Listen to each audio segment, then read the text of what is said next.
अगर आप मेरी बातों को पूरी तरह से सुनना और समझना चाहते हैं तो कृपया करके वीडियो को अंत तक देखिए। और अगर आप सिर्फ इसलिए क्लिक करके आए हैं कि चलो चेक करते हैं, देखते हैं कि क्या बोलता है, तो आपसे हाथ जोड़कर विनती है कि मेहरबानी करके आप अभी वीडियो को स्किप करके चले जाइए। क्योंकि बहुत सारे लोग सच्चाई सुनने के बजाय वो सुनना पसंद करते हैं जो वो सुनना चाहते हैं। क्योंकि ये वीडियो मैं आपको खुश करने के लिए और वायरल करने के लिए नहीं बना रहा हूँ। मैं चाहता हूँ कि आप तक वो पहुँचे जो सच हो और आपके लिए सही हो।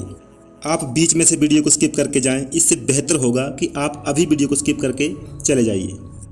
आप में से बहुत से लोग लॉ ऑफ अट्रैक्शन के बारे में जानते होंगे, लॉ ऑफ अट्रैक्शन का यूज़ कर रहे होंगे और लॉ ऑफ अट्रैक्शन को समझ रहे होंगे। लेकिन क्या कभी आपने अपने आप को या खुद को समझने की कोशिश की है कि आप कौन हैं, आप क्या हैं और आप क्या कर सकते हैं और आपके अंदर की पावर्स क्या हैं, आपके पास कितनी शक्तियाँ हैं, क्या आप जानते हैं या फिर आपने कभी जानने की कोशिश की है? आप कभी किसी टेक्निक का यूज़ करते हैं, कभी किसी टेक्निक का यूज़ करते हैं और बाहर ही बाहर सब कुछ ढूंढने की कोशिश करते हैं और जब कुछ नहीं मिलता तो फिर रोते हो कि कुछ नहीं बन रहा है। और बनेगा भी कैसे, क्योंकि बाहर कुछ है ही नहीं। जो कुछ भी है वो सब कुछ आप ही के अंदर है। जितनी भी रिद्धियाँ, सिद्धियाँ, शक्तियाँ हैं, खजाने हैं, धन दौलत, सब कुछ आपके अंदर है और आप कई वर्षों से और कई टाइम से बाहर ही बाहर ढूंढ रहे हैं। इंसान का शरीर ब्रह्मांड का एक नक्शा है और सारा का सारा ब्रह्मांड इंसान के माइंड के अंदर है। सारी की सारी गैलेक्सियाँ, सारे के सारे ग्रह, नक्षत्र, सूरज, चांद, सितारे, यहाँ तक कि खुद परमात्मा भी इंसान के अंदर है। लॉ ऑफ अट्रैक्शन की विधि कोई साइंटिफिक विधि नहीं है, ये पूरी तरह से आध्यात्मिक विधि है। क्योंकि विज्ञान सिर्फ भौतिक शरीर को देख सकता है। विज्ञान की पहुंच सिर्फ भौतिक शरीर और भौतिक संसार तक ही है। जहां पर विज्ञान की खोज खत्म हो जाती है वहां से अध्यात्म की खोज सिर्फ शुरू होती है।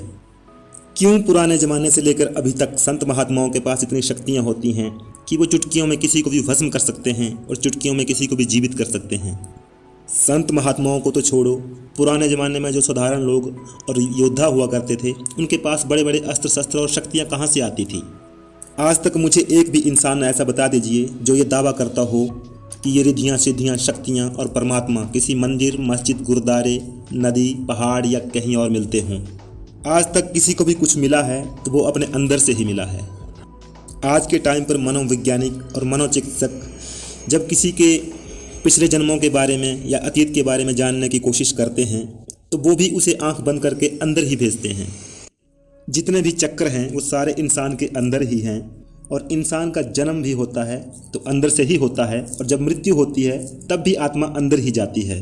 लेकिन सदियों से इंसान बाहर ही बाहर भटक रहा है और हर चीज़ की खोज बाहर ही बाहर कर रहा है। और जो भी जीते जी एक बार अंदर चला गया उसने अंदर ही अंदर सब कुछ पा लिया और यहाँ तक कि मुक्ति और जन्म मरण के बंधन से भी मुक्त हो गया।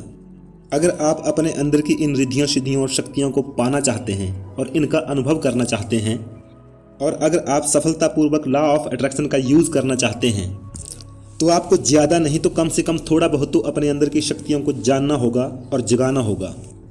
और ये कोई बहुत बड़ा मुश्किल काम भी नहीं है। अपने अंदर की शक्तियों को जानने और जगाने के लिए आपको कोई बहुत बड़े जप, तप, दान, पुण्य, कर्म, धर्म या बहुत ज़्यादा भक्ति करने की ज़रूरत नहीं है।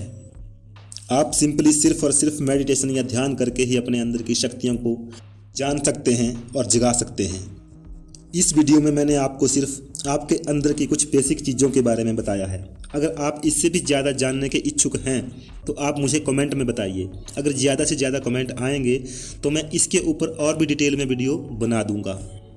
अगर आपको इस वीडियो से कुछ समझ आया हो और अगर आपको वीडियो अच्छा लगा हो तो वीडियो को लाइक कर दीजिए और नहीं लगा हो तो आपकी मर्ज़ी है। और हाँ, अगर आप मेरे साथ जुड़े रहना चाहते हैं तो चैनल को ज़रूर सब्सक्राइब कर लीजिए और साथ में बेल आइकन दबाकर ऑल पर भी सेट कर लीजिए। क्योंकि लाइफ के लिए, सक्सेस के लिए मैं लाता रहूँगा आपके लिए खास बातें, एक नई सोच के साथ, एक नए विचार के साथ। मिलते हैं अगले वीडियो में, तब तक के लिए धन्यवाद।